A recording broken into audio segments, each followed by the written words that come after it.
twateguye akanya ho ganira no gwaruka bwo kuno mutumba wa Ntobwe kugira ngo tuganire ndetse dushikirize ubwo gwaruka inyigisho dukunze guhabwa na nyacwari mukuru w'igihugu yafashe ingendo yo kwigisha abene gihugu kubakundisha igihugu ndetse no kubahamagarira gukunda igihugu n'ibikorwa. Twabonye vyiza rero yuko bitoherera mu bakuze gusa nkuko nawe nyine ahora akoranya ugwaruka, natwe twifuje yuko uno munsi twakorana no gwaruka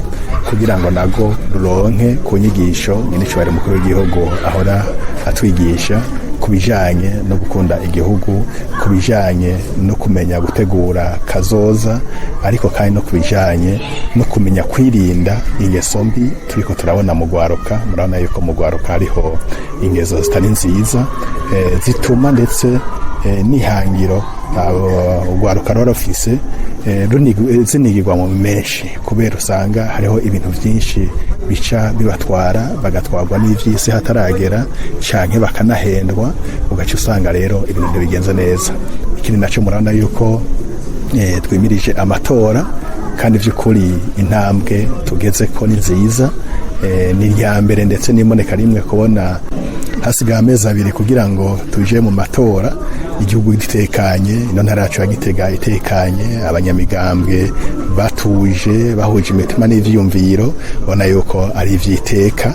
Naho rero ugwaruka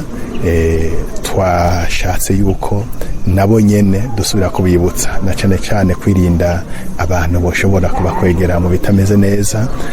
tukabereka aho igihugu cavuye naho kiriko kiragera, ndetse tubereka na kazoza, tubereka n'ico igihugu kibazeyeko, nk'uko tuzi yuko iterambere inyakuri riri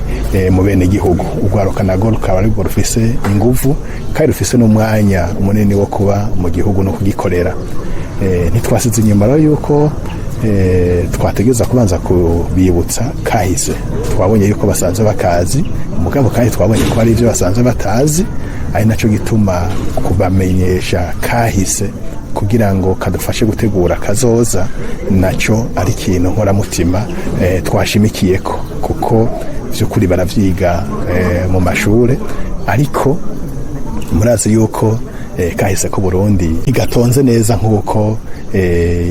igihugu cagiye kibaho. Naco gituma twagerageje guca hirya no hino ivyashitse muri kahise, vyaba vyaturutse ku bukoroni, ivyiza be n'ibibi bwatugiriye, haba kandi ku ntwaro itari nziza yagiye iraca mu gihugu c'u Burundi, bigatuma abarundi bacanamwo bakaryana, kandi bategerezwa kuzuzanya bose rimwe. Tukabereka yuko ari bibi kugira ngo nabo bakure mu mutwe bazi neza yuko kizira gukora ikibi, kizira gukora inabi, kubera naho hohera imyaka 100 ikibi carabaye, naho kitoba giciye kimenyekana ubwo nyene kiratinda kikamenyekana, kandi abagikoze baraheza bakumva yuko bababaye cane. Twagerageje rero ku bacira ku mayange, ndetse turanabaha impanuro zingene bo kwigenza. Murabona yuko ugwaruka abari kw'ishure usanga badashira imbere ibijanye n'amashure, ugasanga umwana yagiye kw'ishure, dufate umwigeme atashe muhira agaca atahana n'inda, atahanye inda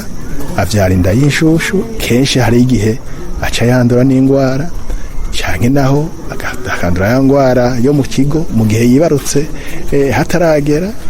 ugaca usanga mu buzima birononekaye, ugaca usanga ubuzima bwiwe burangiritse. Urumva rero twabahaye n'impanuro yuko ubwa mbere hoho bomenya ico bariko bararondera, nimba bagomba kuzotera imbere yuko bandanya amashure yabo,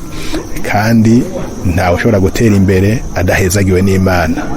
Turabibutsa yuko kugira ngo umuntu ahezagiwe n'Imana bica ku bavyeyi biwe, abavyeyi bakamuhezagira, niho aheza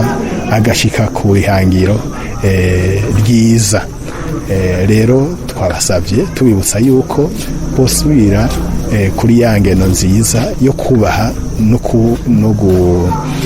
no kumviriza no guhanuza abavyeyi, hanyuma